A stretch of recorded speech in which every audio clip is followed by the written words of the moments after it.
ठीक है, तो स्टार्ट करते हैं। तो लास्ट टाइम मैंने केमिकल बॉन्डिंग के कुछ इंट्रोडक्शन पार्ट बताए थे, है ना? वीबीटी बाकी है, वीबीटी से अभी स्टार्ट तो उस दूसरी जल्दी फास्ट वीबीटी में पहुंच गए। मैंने लुईस डॉट डायग्राम बताया था, है ना? और कार्बन, जैसे कार्बन है तो उसको कैसे लिखते हो? 2,4। तो 2 कार्बन पे कितने डॉट दिखाओगे? क्योंकि 4 वैलेंस इलेक्ट्रॉन है ना, ये वैलेंस इलेक्ट्रॉन दिखाते हैं। ऐसे दिखा सकते हो, ऐसे भी तो लिख सकते हो कार्बन, ऐसे लिख सकते हो, है ना? ऐसे भी लिख सकते हो, कैसे भी कर सकते हो, तुम्हारे ऊपर है। जिस टाइप का बॉन्ड बनाना है वैसे तुम चुन सकते हो उसको, ठीक है? तो वैसा है। नाइट्रोजन बताओ कैसे लिखोगे आप? 2,5। तो कितना नाइट्रोजन पे कितना इलेक्ट्रॉन दिखाओगे? 1 2 3 4 5। तो ये लुईस थ्योरी है ना, ऑक्टेट थ्योरी, वो लुईस डॉट डायग्राम बोलते हैं। तो इसका फायदा बॉन्ड बनाने, बॉन्ड स्ट्रक्चर्स बनाने का होता है, ठीक है? किसके स्ट्रक्चर्स? ठीक है। तो देखो यहाँ पे क्या होगा, जैसे अब, और मैंने ये भी बताया था लास्ट टाइम कि स्टेबिलिटी जो है वो inversely proportional to energy, potential energy, है ना? एनर्जी ज्यादा तो स्टेबिलिटी कम, ठीक है? जैसे आपकी एनर्जी बहुत बढ़ गई तो आप क्या हो, पागलों जैसे घूम रहे हो, और जैसी एनर्जी खत्म हो गई आपकी, आप स्टेबल हो गए, है ना? क्लियर है ना? ठीक है। तो देखो CH बोर्ड लेते हैं बस, ये इधर देखो, कार्बन कितने बॉन्ड बना सकता है? यानी कि ये बताओ, डॉट कितने आए? 4। तो 4 बॉन्ड बना सकता है कार्बन, ठीक है ना? या तो ऐसे, या ऐसे, या ऐसे, या ऐसे भी बना सकता है 4 बॉन्ड। किस स्टेट में? न्यूट्रल स्टेट में। किस स्टेट में? न्यूट्रल स्टेट में, मतलब जब चार्ज ना हो। इसमें ध्यान से समझना, बहुत बड़ा इंपॉर्टेंट बात हो रही है क्योंकि ऑर्गेनिक केमिस्ट्री में भी यूज होगी। कार्बन जब भी 3 बॉन्ड बनाएगा, क्या होगा? 3 बॉन्ड, तो उस पर पॉजिटिव चार्ज चढ़ेगा। अब ये मैं चार्जेस की बात कर रहा हूँ, चार्ज स्टेट या रेडिकल। तो यहाँ पे कार्बन 3 बॉन्ड बनाएगा तो पॉजिटिव आएगा, कार्बन नेगेटिव आएगा तो उस पर कितने बॉन्ड आएंगे? तब भी 3 ही आएंगे। या फिर फ्री रेडिकल, फ्री रेडिकल होगा तब भी कितने इलेक्ट्रॉन आएंगे? 1। क्लियर हुआ? ये रेडिकल बोलते हैं इसको क्या बोलते हैं? कार्बोकैटायन। क्या बोलते हैं? कार्बोकैटायन। इसको क्या बोलते हैं? कार्बोनायन, ठीक है ना? इसको बोलते हैं carbon free radical. Free radical बहुत ही इंपॉर्टेंट चीज इंट्रोड्यूस हो रही है, मैं फिर बता दे रहा हूँ। बाद में इसका काफी भर के इस्तेमाल होने वाला है, पूरी ऑर्गेनिक केमिस्ट्री से भरा हुआ है, ठीक है? न्यूट्रल चार्ज, चार्ज स्टेट में समझ में आ गया कितने बॉन्ड बनाता है? कितने बनाता है? 3। एक और है, 2 बॉन्ड में बना सकता है कार्बन, पर वो न्यूट्रल स्टेट में 2 बनाएगा, लेकिन वो कार्बीन कहलाता है। क्या कहलाता है? कार्बीन। तो मैं यहाँ लिख दे रहा हूँ, न्यूट्रल है बट इस पे चार्ज नहीं है, लेकिन ये लोन पेयर जैसा दिख रहा है, इसको बोलते हैं कार्बीन। आगे यूज होगा, ठीक है? क्लियर हो गया? ये स्पीशीज समझ गए, ठीक है? तो कार्बन की बात होगी। नाइट्रोजन की बात करते हैं, यहाँ पे करते हैं नाइट्रोजन की बात। नाइट्रोजन कितने बॉन्ड बना सकता है बताओ? 3, लेकिन 3 से बनाता है। कितने बनाता है? 3। न्यूट्रल स्टेट में 3 बनाता है। तो 3 बनाएगा तो उसके लोन पेयर बढ़ जाएगा कि नहीं? देखो याद रखना, न्यूट्रल मॉलिक्यूल अगर है, क्या है? न्यूट्रल मॉलिक्यूल, तो लोन, तो जो एटम है उसका लोन पेयर और बॉन्ड पेयर का सम कितना आना चाहिए? 4, ठीक है? अब देखो कैसे, नाइट्रोजन के पास कितने बॉन्ड पेयर बने? जैसे अमोनिया है ना, तुम ऐसे बनाते हो, कितने बॉन्ड पेयर है? 3, क्योंकि एक बॉन्ड पेयर, ये 2 इलेक्ट्रॉन, ये दूसरा बॉन्ड पेयर, ये तीसरा, 3। तो बॉन्ड पेयर 3 है तो लोन पेयर कितने होंगे? 1, इसलिए 1 लोन पेयर। समझ में आया? ठीक है। तो इसलिए नाइट्रोजन अभी के लिए मैं बस बता दे रहा हूँ, 3 बॉन्ड ऐसे बना सकता है नाइट्रोजन, ऐसे भी 3 बॉन्ड बना सकता है, सॉरी ऐसे बना सकता है 3 बॉन्ड,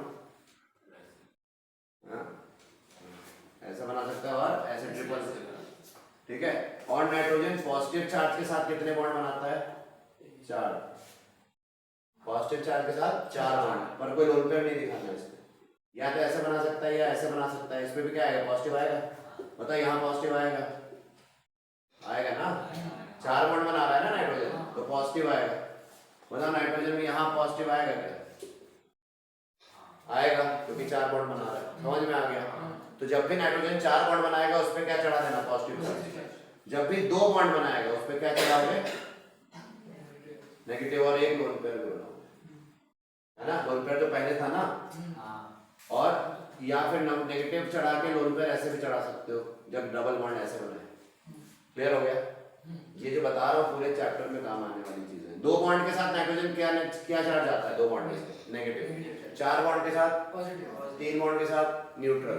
क्लियर हो गया? सीक्रेट बता रहा हूँ बॉन्डिंग का, ये बहुत काम की चीज दे रहा हूँ मैं। फिर और देखो ऑक्सीजन कितने बॉन्ड बनाता है न्यूट्रल स्टेट में? दो। तो दो बनाएगा अगर बॉन्ड पेयर, तो यहाँ पे लोन पेयर कितने आएंगे? दो। तो लोन पेयर दो आता है, ठीक है? तो दो लोन पेयर ऑक्सीजन पे रहेंगे न्यूट्रल स्टेट पे। ये सब न्यूट्रल पे लगेगा फॉर्मूला जनरली। तो ये बताओ यहाँ पे ऑक्सीजन ऐसे भी तो बना सकते हैं हम डबल बॉन्डेड, तो इस पे तब भी दो लोन पेयर रहेंगे न्यूट्रल में, यानी कि सिर्फ दो बॉन्ड बनाता है। बताओ यहाँ पे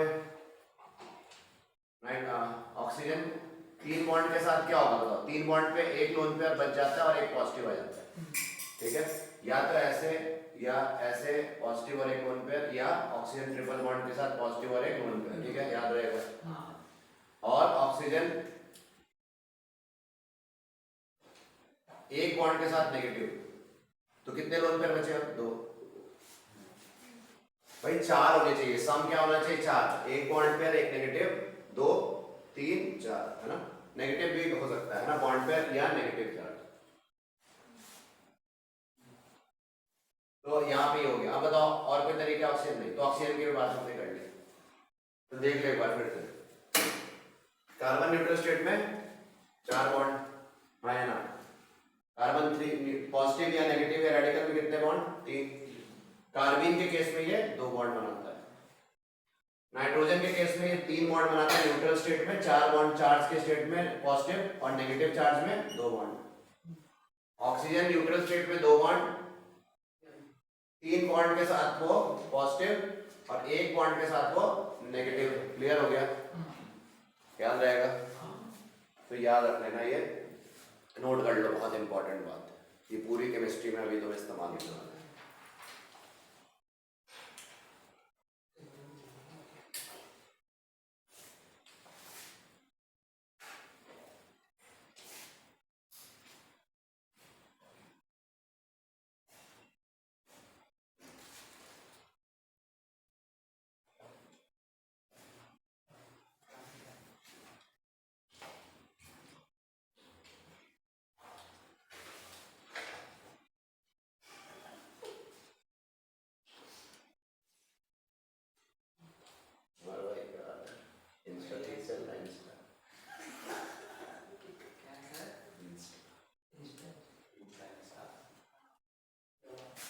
ठीक है?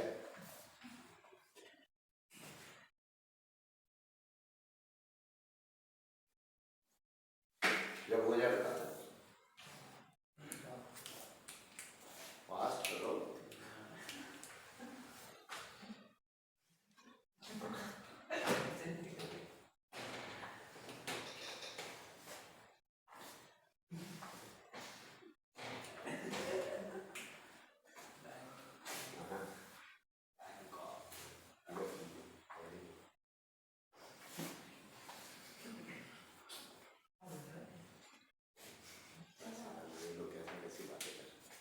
आपके यहाँ होते हुए ऐसा हो रहा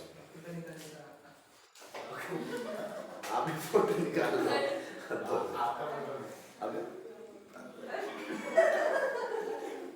अच्छा ये देखो, इधर हाइड्रोजन कितने बॉन्ड बनाता है? एक। बेचारे पास कोई लोन पेयर नहीं होता है ना, गरीब है। फिर ये देखो, हाइड्रोजन बिना बॉन्ड के पॉजिटिव भी हो सकता है, बिना बॉन्ड के नेगेटिव भी हो सकता है ना? इसको प्रोटॉन बोल दें, इसको हाइड्राइड आयन बोल दें। हाइड्राइड आयन नाम हो जाता है ना? फिर इसका क्या नाम है? पॉजिटिव चार्ज के साथ ऑक्सीजन, ये तीन जो थे इनका नाम है ऑक्सोनियम आयन। क्या? ठीक है? और वो तो ऑक्साइड पता ही अपने को, ये कोई दिक्कत नहीं आता, कोई दिक्कत नहीं। ठीक है, प्रोटॉन हाइड्राइड आयन। अब देखो, अब मैं आपको बोलूं, बताओ CH4 का स्ट्रक्चर बनाना है मुझे, कैसे बनाएंगे? मतलब कितने कार्बन कितने बॉन्ड बनाता है? चार। और हाइड्रोजन कितने बनाता है? एक। और चार हाइड्रोजन है तो एक एक बॉन्ड है। ये देखो स्ट्रक्चर बन गया कि ये वाला उठाया और हाइड्रोजन का ये वाला उठाया, बना दिया। इजी हो गया स्ट्रक्चर बनाना। अब लुईस डॉट डायग्राम में देखो कैसे फायदा करेगा, सुनो इधर। बॉन्ड पेयर मतलब क्या होता है? दो इलेक्ट्रॉन। मतलब एक बॉन्ड पेयर मतलब 2 इलेक्ट्रॉन। तो ये मिटाओ 2 इलेक्ट्रॉन बनाए, ये मिटाओ 2 इलेक्ट्रॉन बनाए, हाँ या ना? क्यों भाई? है अब ये देखो ऐसे इसको ऐसे कर दिया तुमने एग्जाम में दिखाने के लिए, है ना? तुम चाहो तो ऐसे बनाओ, चाहे सर्किल एक कार्बन का बनाओ बीच में और 4 हाइड्रोजन ऐसे 1 2 3 और यहाँ 4, है ना? यहाँ हाइड्रोजन एटम बनाए और तुमने क्या किया, यहाँ इलेक्ट्रॉन शेयरिंग दिखा दिया ना, एक इलेक्ट्रॉन इसका शेयर हो गया, इसका इसके साथ शेयर हो गया ना? हाँ ये सबका सबके साथ 8 लोग हैं कि नहीं बताओ एक जगह, मतलब 8 इलेक्ट्रॉन है ना? कितने इलेक्ट्रॉन शेयर हुए? 8 लोग ना?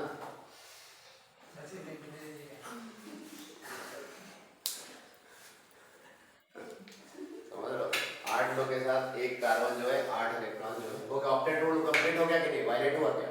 नहीं हुआ ना वायलेट। अच्छा याद रखना, जैसे नाइट्रोजन बिहेव कर रहा वैसे फास्फोरस बिहेव करेगा, जैसे ऑक्सीजन बिहेव कर रहा वैसे सल्फर भी बिहेव करेगा, सेम ग्रुप में है ना?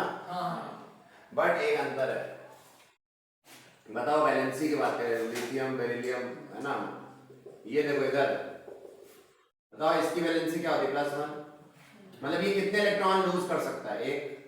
एक इलेक्ट्रॉन लूज है ना, ये 2 ये 3 ये 4 5, हाँ 5 करेगा, ये अब गेन करेगा, यहाँ से वो क्या करेगा 2,5 है ना, 3 इलेक्ट्रॉन गेन करना चाहेगा, ये 2 इलेक्ट्रॉन गेन, ये 1 इलेक्ट्रॉन गेन, ये 0, समझ रहे हो?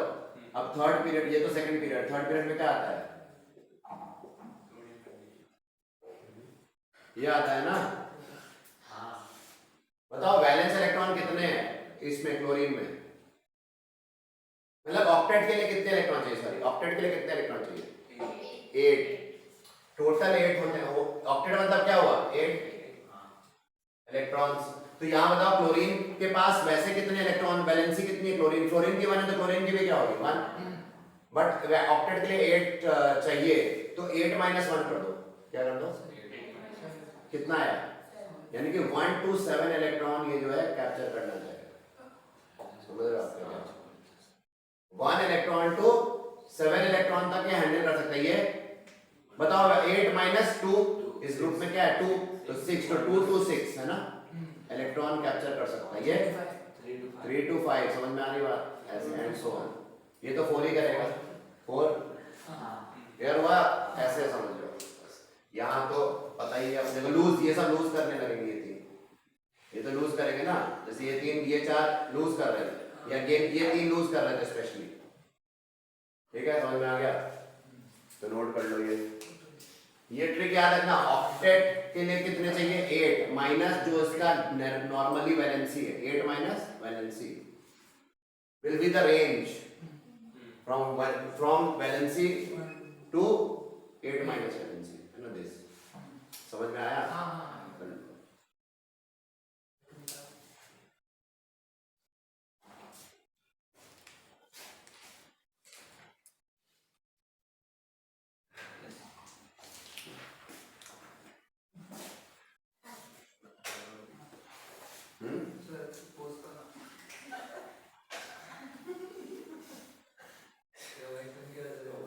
अरे आज वो बड़ी बड़ी गाड़ियों से आया।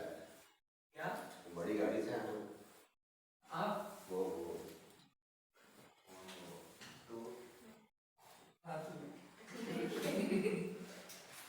ठीक है, कोई दिक्कत परेशानी दुख दर्द? ठीक है, क्लियर हुआ कैसे करना है? अब उल्टा चलो, नाइट्रोजन बताओ कितना होता है? नाइट्रोजन होता है 2,5, पता ही है, और हाइड्रोजन कितना होता है? 1। तो अमोनिया बनाना है अपने को, NH3 बनाना है, इसको लुईस डॉट डायग्राम बताओ कैसे बनाएंगे? लुईस डॉट डायग्राम, N पे कितने इलेक्ट्रॉन डाल दें? 5, और हाइड्रोजन के पास कितने? 1, तो एक हाइड्रोजन इधर से आया, 3 हाइड्रोजन है ना, एक हाइड्रोजन इधर से आया, एक हाइड्रोजन इधर से आया, ये बना लिया कि नहीं? इसके साथ ये इसके साथ, तो बताओ हाइड्रोजन को ड्यूप्लेट मिल गया कि नहीं? खुश हो गया? हाइड्रोजन को तो 2 चाहिए होते हैं और नाइट्रोजन को क्या 8 हो गए? तो कोवेलेंट बॉन्ड समझ में क्यों बना? देखो 1 2 3 4 5 6 7 8, N भी हो गया, H भी हो गया, N भी खुश हो गया, तो N का ऑक्टेट क्या हुआ? कंप्लीट, और हाइड्रोजन का क्या हुआ? Duplet complete.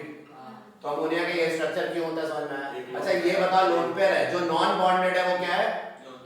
तो 1 नॉन बॉन्डेड, अमोनिया में क्या है? 1 नॉन बॉन्डेड इलेक्ट्रॉन पेयर है, बॉन्डेड 3 बॉन्ड पेयर, यानी कि 1 लोन पेयर बोलेंगे, है ना? और कितने बॉन्ड पेयर है? 3 बॉन्ड पेयर है, टोटल 4 1 2 3 वो तो उससे भी रहता और फिर है टोटल हाँ 1 plus bond pair equal to 4 तो ऐसे भी 3 आ जाता है है ना, तो ये हमारा हो गया। हाँ बस ठीक है, इसको बोलेंगे 3 लोन बॉन्ड पेयर।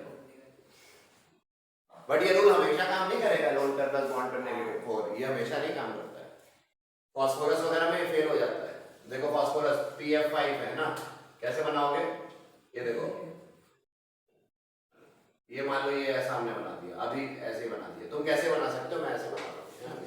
बताओ क्या हो जाएगा, कितने इलेक्ट्रॉन है फास्फोरस के पास, 1 2 3 4 5 6 7 8 9 10, 8 से ज्यादा बना रहा है ना यार, 10 इलेक्ट्रॉन है, समझ रहे हो क्यों, क्योंकि कितने इलेक्ट्रॉन ये शेयरिंग कर सकता था, 3 to 5, तो इसने 5 इलेक्ट्रॉन उतार दिए, 1 2 3 4 5, इसीलिए वो कर पाया।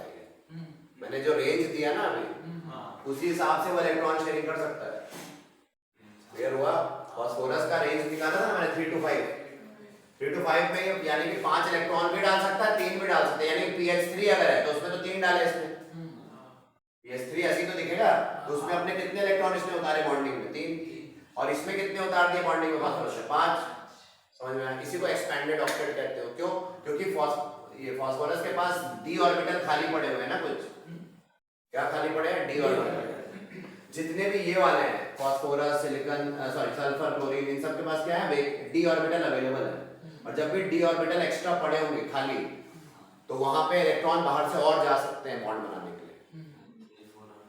भाई क्लोरीन क्या होता है बताओ मुझे, 1s2 2s2 2p6 3s2 3p5 3d खाली पड़ा हुआ है पूरा, तो एक तो ये इधर एक ले सकता है, और यहाँ कितने ले सकता है, 5, और अरे इधर से एक ले सकता है कि नहीं, और यहाँ से और कितने ले सकता है, 5 ना, 5 डिब्बे, 10 भी ले सकता है, मतलब एग्जांपल देना से लेगा नहीं, मैं बता रहा हूँ। तो ये D खाली पड़ा हुआ है, इसलिए एक्स्ट्रा इलेक्ट्रॉन कहीं बाहर से आते हैं तो वो इसके साथ बॉन्ड बना लेता है।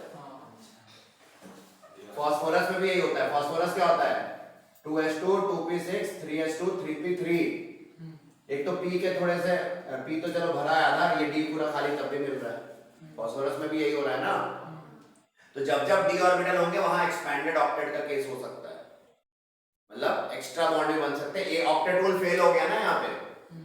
क्लियर हुआ, ये नोट कर लो, नोट कर लो।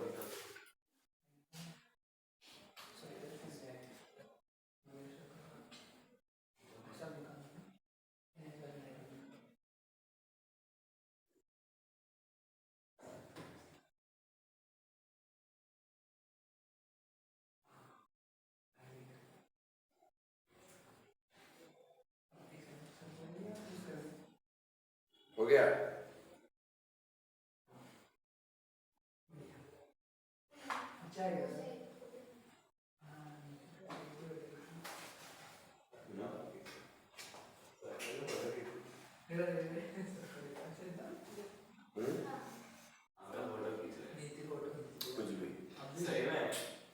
कुछ भी उसको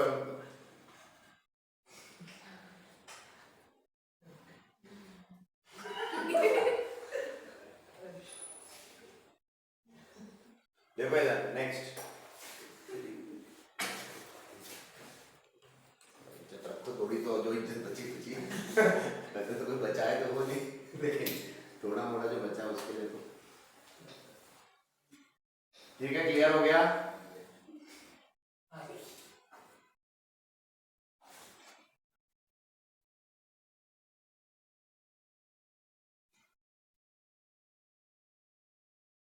बता देना,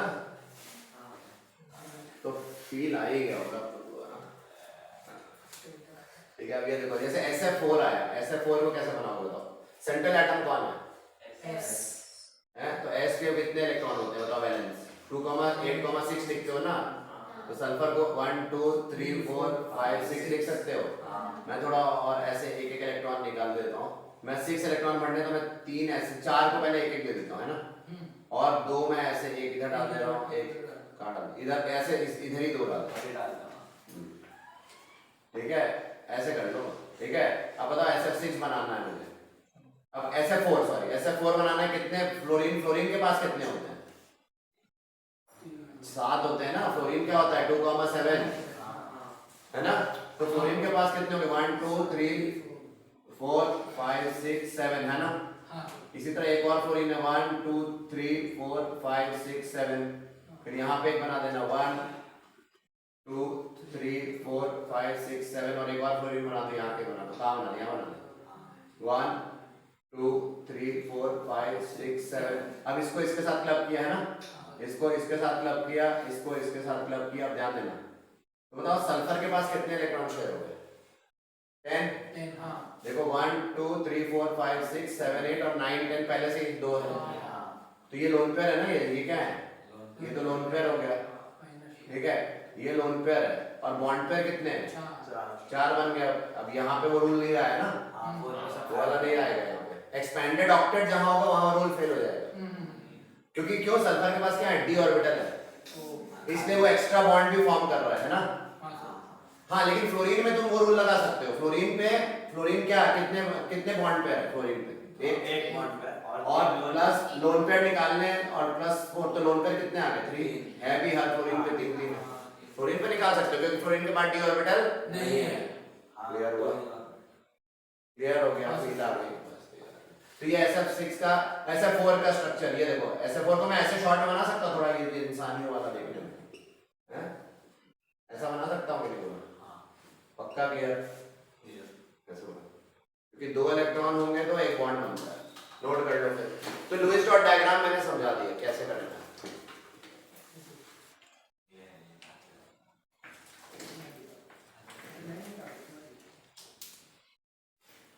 नोट करो।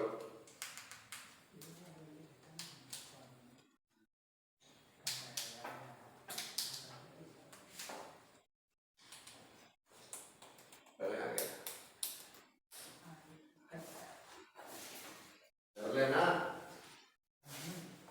बस, बहुत अच्छा।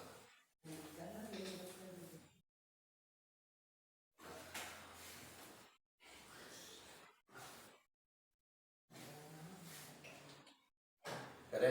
हाँ सर वो क्या दिख रहा है? ठीक है, अब ये देखो, सुनो इधर। अब हम पढ़ेंगे क्या? हमने बताया था टाइप्स ऑफ बॉन्ड्स, है ना? क्या टाइप्स ऑफ बॉन्ड्स?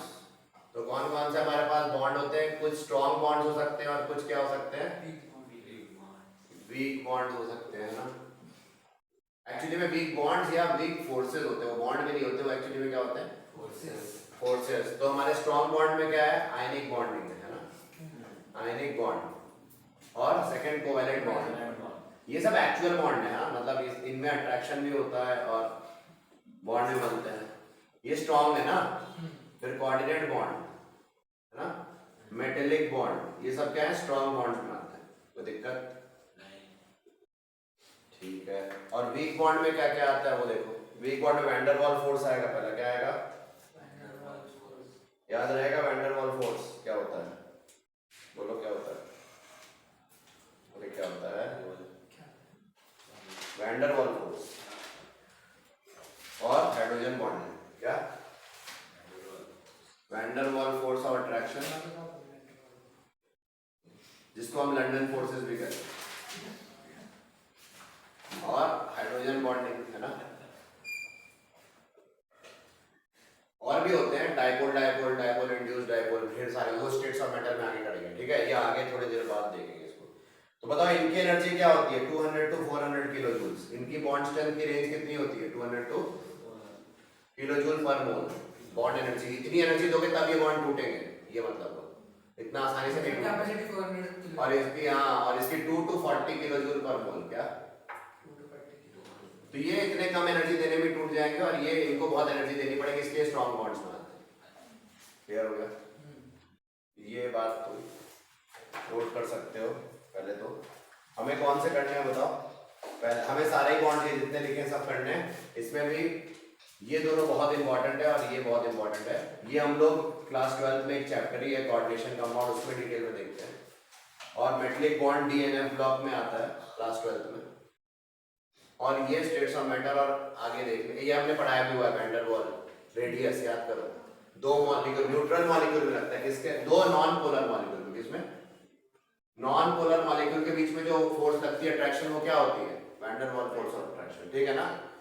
तो ये एक अट्रैक्टिव फोर्स होती है, पर ये बहुत ही वीक है, ये एक्चुअली में मॉलिक्यूल टच नहीं कर रहे हैं, दूर से ही ऑपरेट हो रहे हैं।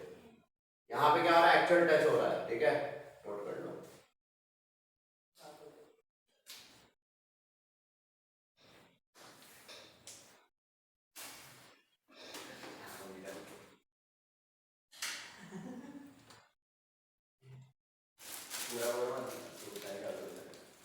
पूरा निकाल,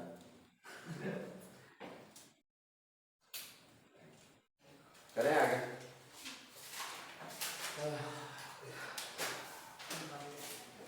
अब हम पढ़ेंगे क्या, बोलो, आयनिक बॉन्ड के बारे में।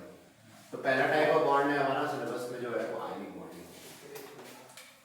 अच्छा, उससे पहले एक क्वेश्चन बताओ मुझे, अगर मेरे को बनाना है CH3COH का स्ट्रक्चर, किसका, बोलो किसका स्ट्रक्चर बनाना है, तो मैं कैसे बना सकता हूँ, केमिकल बॉन्डिंग की नॉलेज जो मैंने बताया अभी कैसे बनाओगे, बताओ। कार्बन कितने बॉन्ड बनाता है ये बताओ, न्यूट्रल है, न्यूट्रल है कि नहीं, पहले देख, न्यूट्रल है। कार्बन 4 बॉन्ड बनाता है, तो ऐसे मैं अभी कर दे रहा हूँ क्योंकि 3 हाइड्रोजन भी है और हाइड्रोजन 1 बनाता है, तो ये पक्का हो गया कि यहाँ पे ये आएगा, आएगा। अब नेक्स्ट आइटम पे आओ, कार्बन का नेक्स्ट आइटम क्या है, एक और कार्बन, एक और कार्बन बना दिया है ना। तो इस कार्बन पे 4 बॉन्ड बन चुके हैं, ये खुश है, ये हाइड्रोजन भी खुश है। अब इस कार्बन पे दुखी है, क्यों, क्योंकि एक ही बॉन्ड बना है, इसको 3 और बनाने हैं। 3 बनाने के लिए ऑक्सीजन कितने हैं, 2, तो एक ऑक्सीजन यहाँ पे बनाया, एक ऑक्सीजन यहाँ बनाया, पर H बनाओगे तो ऑक्सीजन दुखी हो जाएगा, ऑक्सीजन 2 चाहिए। ऑक्सीजन को कितने बॉन्ड बनाने हैं, 2, मैंने बताया ना न्यूट्रल स्टेट में, तो इसको भी 2 बनाने हैं, इसको भी 2 बनाने हैं, तो इसने क्या किया, एक H को तो पकड़ लिया, पर कार्बन क्या बोलेगा, मैं क्या करूं, तो यहाँ डबल बॉन्ड फॉर्मेशन होगी, क्योंकि ऑक्सीजन 2 बॉन्ड बनाया, चाहे डबल बॉन्ड से बनाया चाहे सिंगल बॉन्ड से बनाया, और कार्बन को भी कोई दिक्कत नहीं है, सब सैटिस्फाई हो रहे हैं, है ना। और लोन पेयर बताओ यहाँ पे क्या हो रहा है, लोन पेयर बना दोगे, क्यों, बॉन्ड पेयर कितने हैं, 2, तो 2 लोन पेयर आएंगे ऑक्सीजन पे, इजी। देखो हो गया, 2 मिनट में तुमने स्ट्रक्चर बना दिया। तो ये स्ट्रक्चर इस तरह से हम डिकोड कर सकते हैं उस टेक्निक से। तो जेई वगैरह में क्वेश्चन या नीट में क्वेश्चन कैसे आएंगे, कितने लोन पेयर है बताओ इस पूरे स्ट्रक्चर में, 4 लोन पेयर है, कितने बॉन्ड पेयर है निकाल लोगे ना, 1 2 3 4 5 6 7 8 बॉन्ड पेयर है यहाँ पे और 4 लोन पेयर है, क्लियर हो गया। ये फंडा होता है, ऐसे क्वेश्चन आ जाता है। बोलेंगे number of sigma and pi bond, वो हम आगे पढ़ेंगे, वो हम आगे। ये देखो सिग्मा पाई देख लो एक बार, वैसे मैं बता दे रहा हूँ, सिंगल बॉन्ड अगर है सिर्फ तो सिग्मा है, और डबल बॉन्ड है तो एक सिग्मा होता है, एक क्या होता है, पाई, और ट्रिपल बॉन्ड में एक सिग्मा और 2 पाई, ठीक है, याद रहेगा। तो बताओ यहाँ कितने सिग्मा बॉन्ड है, 1 2 3 4 5, एक पाई है ना, 6 7 सिग्मा बॉन्ड है और एक पाई बॉन्ड है, यस और नो। तो बॉन्ड पेयर में 8 बॉन्ड पेयर को स्प्लिट किया तुमने, 7 सिग्मा और 1 पाई, क्लियर हुआ, नोट कर लो। ये बहुत बार आ चुका है इस टाइप का क्वेश्चन, चाहिए होगा।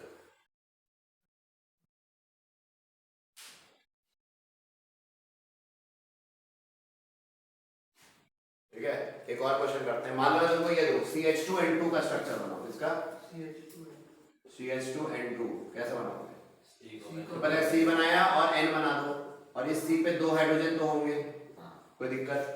अब कार्बन को कितने बनाने थे, 4, पर अब बनाने थे, और नाइट्रोजन कितने बनाता है, 3 न्यूट्रल स्टेट में। तो ये नाइट्रोजन क्या करेगा, अब देखो कार्बन को खुश करना है तो एक पाई बॉन्ड इधर डाले तो 2 ही इधर आएंगे। देखो पहले तुम क्या करो ना, तुम ऐसे समझ लो, पहले ऐसा था, मैंने एक नाइट्रोजन एक और बना दिया। अब बताओ इस कार्बन को कितने बॉन्ड चाहिए, एक, तो चलो हमने पाई बना दिया इस कार्बन को खुश करने के लिए, कार्बन खुश, पर नाइट्रोजन ये भी खुश है, 3 बॉन्ड है, बट ये नाइट्रोजन दुखी है ना, एक बॉन्ड नहीं बनाता कभी नाइट्रोजन, एटलीस्ट 2 तो बनाएगा। तो मान लो मैंने एक और पाई बॉन्ड यहाँ डाल दिया है ना, तो इस पे क्या आएगा, नेगेटिव, क्योंकि नेगेटिव आता है किसके साथ, 2 बॉन्ड बनाता है, मैंने बताया था नेगेटिव और एक लोन पेयर, और 4 बॉन्ड है, तो 4 बॉन्ड नाइट्रोजन के जब बनाता है तो उसमें क्या आता है, तो ये स्ट्रक्चर हो जाएगा CH2, है ना। इसको याद रखना, इसको बोलते हैं डायज़ोमीथेन, क्या बोलते हैं, रट लेना, डायज़ोमीथेन, ये भी ऑर्गेनिक केमिस्ट्री में आता है।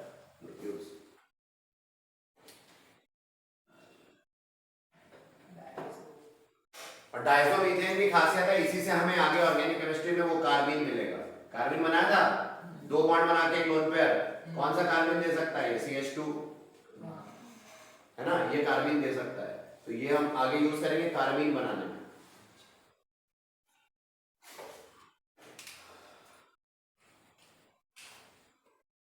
करें आगे। तो पहला बॉन्ड क्या है? तो ये पड़ेगा पहले।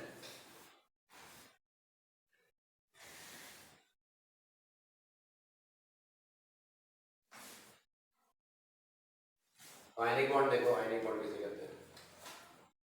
आयनिक बॉन्डिंग या इलेक्ट्रोवैलेंट बॉन्ड भी कहते हैं। क्या कहते हैं? Electrovalent bonding. ठीक है, ये किसके बीच होता है जनरली? मेटल और नॉन मेटल के बीच में तो बनता है ना। अरे Na एक मेटल है और Cl क्या है? Non metal. बन गया कि नहीं आयनिक बॉन्ड? लेकिन ये लिखोगे तो ये बच्चों वाली डेफिनेशन है। फिर क्या होगा? और दूसरी डेफिनेशन क्या है इसकी? इलेक्ट्रोनेगेटिविटी ऑन पॉलिंग स्केल बताया था। पॉलिंग स्केल पे आयनिक बॉन्ड कब बनता है? जब पॉलिंग स्केल पे इलेक्ट्रोनेगेटिविटी डिफरेंस है ना, शुड बी ग्रेटर देन 1.7। पढ़ाया था पीरियोडिक टेबल चैप्टर में। तो पॉलिंग स्केल पे electronegativity difference should be greater then this. तीसरी बात, मतलब एक कैटायन है एनायन है, तो जो कैटायन बना रहा है ना, मेटेलिक पार्ट जो है, जो कैटायन बनाने वाला है, उसकी आयनाइजेशन एंथैल्पी कम होनी चाहिए, बताया था। Ionisation enthalpy of metallic part should be low, बहुत ही कम होना चाहिए। मतलब समझ में आया क्यों? क्योंकि वो जल्दी फिर इलेक्ट्रॉन लूज करके पॉजिटिव बन जाएगा, कैटायन बन जाएगा, है ना। मैंने बताया था अगर X प्लस और इलेक्ट्रॉन दे रहा है और ये अगर स्टेबल हो रहा है तो आयनाइजेशन एंथैल्पी कम लगती है। क्यों? क्योंकि ये नेचुरली इलेक्ट्रॉन देना चाह रहा था तो एनर्जी कम खाएगा ना हमसे। आप समझ रहे हो? ये इलेक्ट्रॉन नेचुरली कब लूज करना चाहेगा ये बताओ? जब इलेक्ट्रॉन निकलने के बाद ये क्या हो जाएगा? स्टेबल। तो ये अगर नेचुरली भी अगर इलेक्ट्रॉन देना चाह रहा था, क्यों? स्टेबल होने के लिए, तो ये एनर्जी हमसे कम लेगा ना। बोलेगा भाई वैसे भी मैं खुद ही इलेक्ट्रॉन दे रहा था, तुम थोड़ा सा सपोर्ट कर दो मुझे। सो आयनाइजेशन एंथैल्पी क्या लग रही है? कम। तो तभी तो कैटायन बनेगा जल्दी, और कैटायन जल्दी बनेगा तो आयनिक बॉन्ड जल्दी बनेगा कि नहीं? इसलिए ionisation enthalpy of metallic part should be low, electron affinity of non metallic part should be high, तभी तो वो गेन करेगा जल्दी और आयनायन बनेगा। मतलब ये कैटायन जल्दी बनेगा इससे, और इससे क्या बनेगा? एनायन जल्दी बनेगा। समझ रहे हो? कैटायन जल्दी बनेगा अगर ऐसा होगा, और एनायन जल्दी बनेगा तभी तो आयनिक बॉन्ड बनेगा। तीसरी चीज लैटिस एंथैल्पी। लैटिस एंथैल्पी पढ़ाया था ना? याद ही नहीं होगा। पढ़ाया है, डेल्टा एच लैटिस पढ़ाया है। चलो ठीक है, डेल्टा एच लैटिस जो है वो बहुत हाई होनी चाहिए। क्या होनी चाहिए? देखो लैटिस क्या है? जो आयनिक कंपाउंड होते हैं वो क्रिस्टल लैटिस फॉर्म करते हैं। जैसे कैटायन है, एनायन है ना, एनायन है, कैटायन, ऐसे मैंने ज्वाइन कर दिया इनको, तो ये लैटिस स्ट्रक्चर बन गया। क्या बन गया? कैटायन है। ऐसे पीछे 3 डायमेंशन में भी पीछे में क्या होगा? एनायन है ना। यहाँ क्या होगा? कैटायन। ऐसे 3D बना सकते हो, यहाँ कैटायन, यहाँ क्या होगा? एनायन। ऐसे कर लोगे ना 3D में, ऐसे पीछे क्यूब बना सकते हो। तो ये जो लैटिस है ना, मैं इसको अच्छे से बना दूं, एक क्यूब बना देता हूँ, और क्यूब के हर कॉर्नर पे इमेजिन करो अभी के लिए, ऐसे तो कोई भी लैटिस शेप हो सकता है, मैं अभी रटा रहा हूँ। मान लेते हैं पॉजिटिव है, यहाँ नेगेटिव है, पॉजिटिव है ना, नेगेटिव है, पॉजिटिव है, नेगेटिव है, पॉजिटिव है और नेगेटिव है। ठीक है, अब इसके एक मोल को तोड़ने के लिए, इसका मान लो NaCl है, मान लो क्या है? NaCl। NaCl के एक मोल को तोड़ने के लिए जो एनर्जी लगती है उसको क्या बोलते हैं? Lattice energy. ठीक है, तो अब मुझे ये बताओ, अगर ज्यादा एनर्जी लग रही है तोड़ने के लिए, यानी कि आयनिक बॉन्ड ज्यादा अच्छा रहा होगा, स्ट्रॉन्गर, यानी कि आयनिक बॉन्ड अच्छे से बने, उसके लिए लैटिस एंथैल्पी हाई होनी चाहिए ना, मतलब वो आसानी से नहीं टूटना चाहिए। क्लियर है? उसका एक मोल, तो ये लैटिस एंथैल्पी इसलिए हाई होनी चाहिए। तो हम अगर कंबाइन करें तो the magnitude of lattice enthalpy and electron affinity should be greater than ionisation enthalpy का मैग्नीट्यूड। कंबाइन करते हैं, है ना? क्लियर? तो ये सारी कंडीशन में ये अल्टीमेट कंडीशन हो गई आयनिक बॉन्ड फॉर्मेशन की। पक्का? क्लियर? तो आयनिक बॉन्ड की हमने सारी बातें कर ली कि कैसे बन सकता है, ये सारी कंडीशंस पे बन सकता है, नोट कर लो।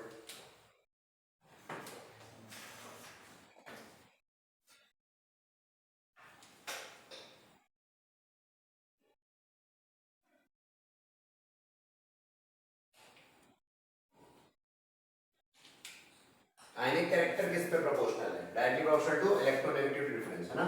आयनिक कैरेक्टर किसके प्रोपोर्शनल है? मैंने लास्ट चैप्टर में आयनिक कैरेक्टर का फार्मूला दिया था, हैने-स्मिथ इक्वेशन, है ना? So ionic character is proportional to electronegativity difference. जितना ज्यादा मेटल और नॉन मेटल में इलेक्ट्रोनेगेटिविटी डिफरेंस होगा उतना आयनिक कैरेक्टर बढ़ेगा। आयनिक कैरेक्टर बढ़ना मतलब आयनिक बॉन्ड की तरह बिहेव करने लगेगा। कोवेलेंट अगर होगा और उसमें इलेक्ट्रोनेगेटिविटी डिफरेंस बढ़ा दो तो वो आयनिक कैरेक्टर भी बिहेव कर सकता है ना, मतलब उसमें आयनिक कैरेक्टर आ जाएगा, कैटायन एनायन जैसा बिहेव करने लगेगा। ये मतलब है आयनिक कैरेक्टर मतलब कैटायन एनायन जैसा बिहेव करना।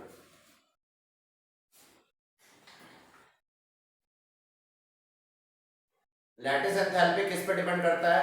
याद रखना, lattice enthalpy is directly proportional to lattice enthalpy is proportional to the ratio of charge upon size। अब सुनो, अगर कैटायन पे चार्ज बहुत है, क्या है? चार्ज बहुत है, और एनायन पे भी चार्ज बहुत है, तो स्ट्रांगली अट्रैक्टेड होंगे, तो और एनर्जी लगेगी तोड़ने में। समझ में आया? Lattice enthalpy high.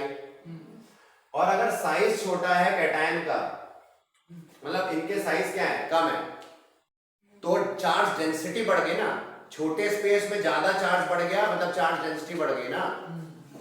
अरे एक छोटे लैंड में पेड़ 4 पेड़ है और एक बड़े लैंड पे 4 पेड़ है, किसकी डेंसिटी ज्यादा है? छोटे वाले की। तो छोटे साइज में चार्ज ज्यादा डाल दो तो क्या होगा? अट्रैक्शन बढ़ जाएगा, तो भी लैटिस एंथैल्पी ज्यादा लगेगी। तो साइज कम होने पे भी लैटिस एंथैल्पी ज्यादा। ठीक है, तो ये चीज हो गई, क्लियर हो गया? तो इसको क्या बोलते हैं? बेसिकली इसी चार्ज बाय साइज रेशियो को मैं बोल सकता हूँ चार्ज डेंसिटी। क्यों? Lattice enthalpy directly proportional to charge density. Clear है ना? नोट करो फिर अभी यहाँ तक।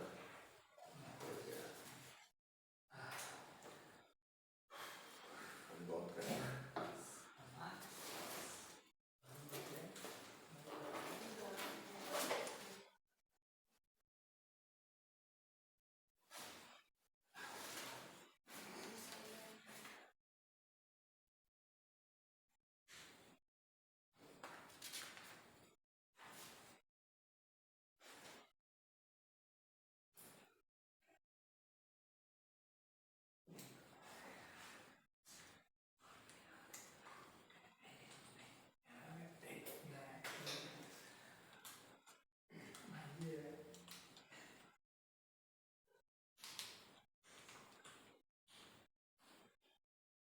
ठीक है, करेंगे। अब लैटिस एंथैल्पी के बारे में एक और बात बता दूं। लैटिस एंथैल्पी के बारे में ये कम लोग को पता है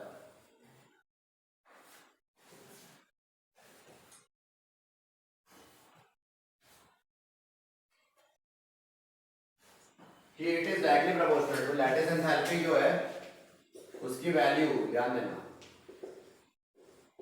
आयनिक कंपाउंड्स में bivalent greater than bi univalent greater than univalent compounds में इस तरह से ऑर्डर होता है लैटिस एंथैल्पी का। मतलब क्या हुआ कि सॉलिड्स की, ये सब सॉलिड्स में हो रही बात है ना, बाईवैलेंट सॉलिड, बाई यूनिवैलेंट सॉलिड और मतलब वैलेंसी। बाईवैलेंट मतलब वैलेंसी क्या? 2 MgO एग्जांपल हो गया, इधर भी वैलेंसी 2 इधर भी वैलेंसी 2, ये क्या है? बाईवैलेंट, बाईवैलेंट सॉलिड, बाईवैलेंट है ना? क्लियर होगा? दूसरा अगर मैंने लिखा CaF2, क्या लिखा? CaF2, तो बाई, ये कैल्शियम क्या है? बाईवैलेंट, और F क्या है? यूनिवैलेंट, तो बाई यूनिवैलेंट, और यूनिवैलेंट में LiF लिख दिया, है ना? वैलेंसी 1 होती है ना लिथियम की, और फ्लोरीन की भी 1। तो सबसे ज्यादा लैटिस एंथैल्पी किसमें लगेगी तोड़ने में? MgO सॉलिड के स्ट्रक्चर को। समझ में आया? ये मतलब नोट करो।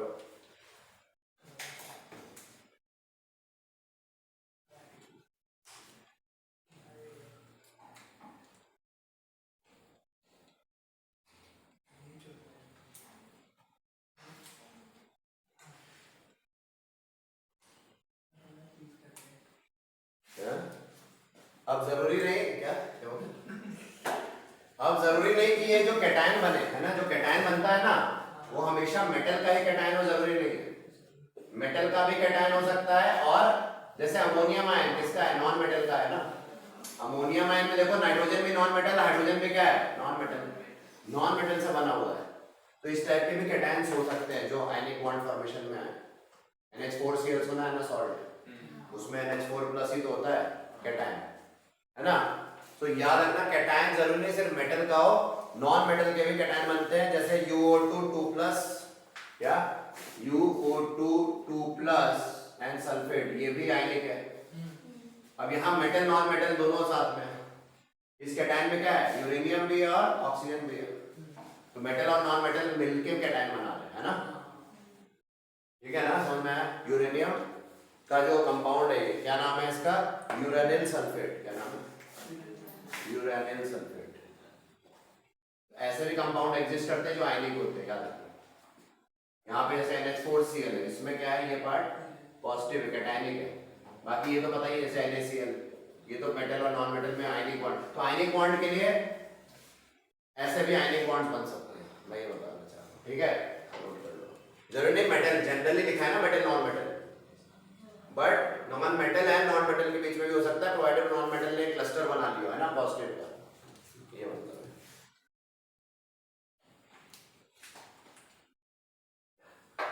तो हमने आयनिक कंपाउंड्स, आयनिक बॉन्ड को खत्म कर दिया है। अब इसकी कैरेक्टरिस्टिक्स देखेंगे। क्या देखेंगे, characteristics.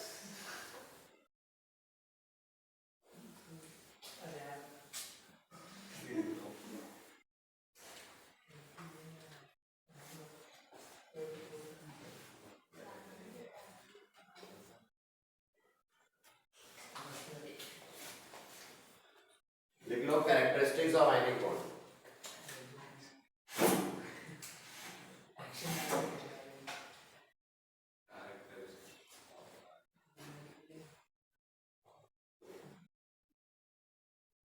Characteristics of ionic bond या आयनिक कंपाउंड लिखो तो बेटा, आयनिक कंपाउंड्स कि जो आयनिक कंपाउंड बन रहे हैं उनकी क्या क्या कैरेक्टरिस्टिक हो सकती है। तो पहली चीज बताओ, क्या, मेल्टिंग और बॉइलिंग पॉइंट बहुत हाई होते हैं, मेल्टिंग पॉइंट और काफी हाई होते हैं, ठीक है, very high, even higher than covalent, है ना। आयनिक कंपाउंड्स की ये खासियत हो गई। और ये क्या होते हैं, सॉलिड स्टेट में डू नॉट कंडक्ट इलेक्ट्रिसिटी, है ना। सॉलिड स्टेट में इलेक्ट्रिसिटी को कंडक्ट करते हैं क्या, नहीं करते। लेकिन फ्यूज्ड या एक्वस स्टेट में, फ्यूज मतलब मोल्टेन या पानी में डाल दो, एक्वस स्टेट, है ना, इसमें ये क्या करते हैं, इलेक्ट्रिसिटी को कंडक्ट करेंगे।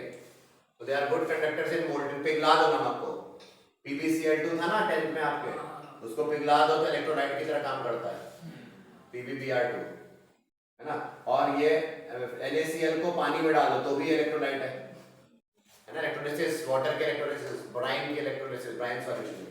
तो ये सब हमने पढ़ा हुआ है। तो ये वही बात कर रहे हैं कि सॉलिड स्टेट में अच्छे कंडक्टर नहीं है, बट मोल्टेन स्टेट में कंडक्ट करते हैं। क्यों ऐसा होता है बताओ, क्योंकि इस स्टेट में आयंस फ्री हो जाते हैं टू मूव, है ना, आयंस फ्री टू मूव, इसलिए। थर्ड क्या है कि ये पोलर में ही डिसॉल्व होते हैं। किसमें डिसॉल्व होते हैं, डिसॉल्व इन पोलर सॉल्वेंट्स। क्यों, क्योंकि इनमें पोलैरिटी खुद ही होती है ना, पॉजिटिव नेगेटिव है ना, तो ये पोलर सॉल्वेंट में ही डिसॉल्व होंगे। लाइक वाटर, वाटर सबसे फेमस पोलर सॉल्वेंट है ना, ठीक है। और इनसॉल्युबल होते हैं किसमें, non polar solvent, and insoluble in non polar solvents, non polar solvents like benzene हो गया तुम्हारा, बेंजीन, है ना, C6CH2 हो गया, कार्बन डाइसल्फाइड, CCl4 हो गया, एटसेट्रा। क्या बोल रहे हैं, क्या हो गया, क्या बोल रहे हो बताओ, अरे बोल दो। एक फंडा होता है केमिस्ट्री में, क्या रूल होता है, ये किस पे बेस्ड है, लाइक डिसॉल्व्स लाइक। क्या, लाइक डिसॉल्व्स लाइक, मतलब पोलर पोलर को डिसॉल्व करेगा, नॉन पोलर नॉन पोलर को करेगा। अब क्योंकि आयनिक कंपाउंड्स क्या होते हैं, उनमें पोलर बॉन्ड है, पोलैरिटी है ना प्लस माइनस की। पोलर मतलब इलेक्ट्रोनेगेटिविटी डिफरेंस है उसमें बॉन्ड में, तो ये पोलर हो जाते हैं, है ना। पोलर मतलब या तो पूरा पॉजिटिव पूरा नेगेटिव, या पार्शियल पॉजिटिव पार्शियल नेगेटिव। तो ऐसे कंपाउंड्स को, ऐसे बॉन्ड्स को क्या बोलते हैं, पोलर। तो यहाँ पे क्या हो रहा है, आयनिक कंपाउंड्स क्योंकि पोलर है, पॉजिटिव पूरा नेगेटिव है, तो they will dissolve in polar only. Clear हो गया? सो ये फंडा हो गया। तीसरी इसकी कैरेक्टरिस्टिक्स होगी, नोट कर लिया? चला गया, नोट करो, फिर आगे बढ़ते हैं। बस 15 मिनट और उसका फ्री चल। 10 मिनट हम्म? 45 क्या बोलते हो? 12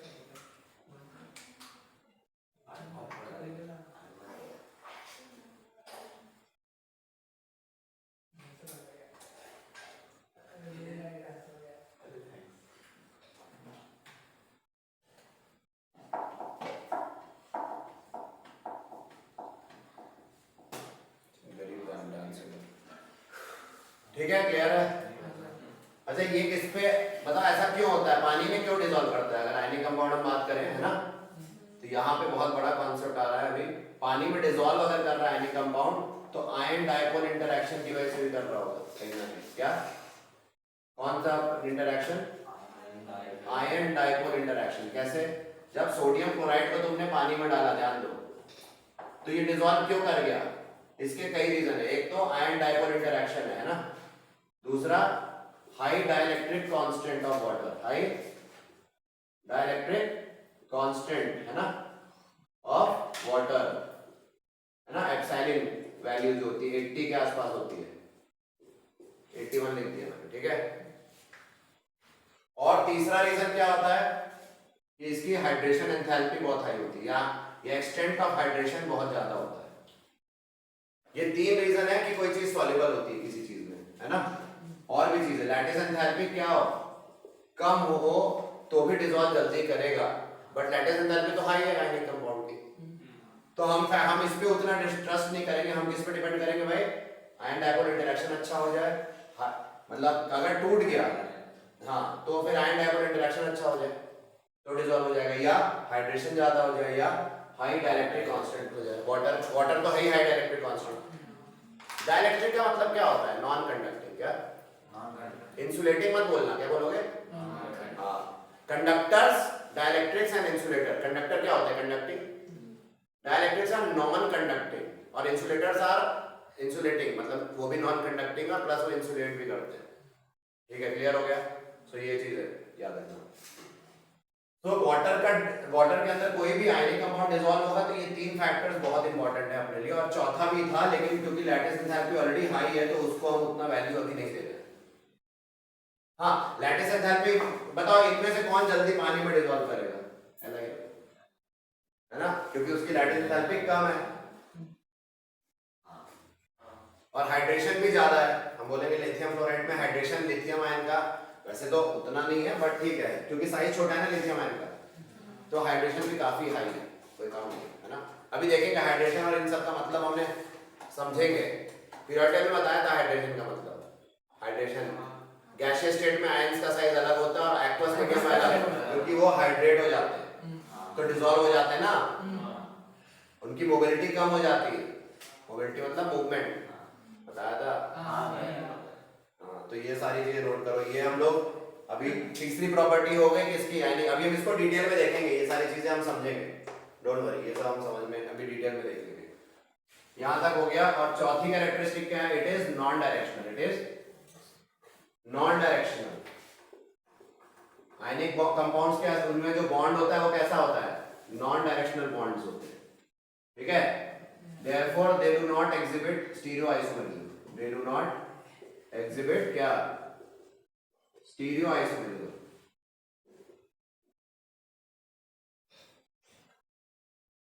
देख लो एक बार।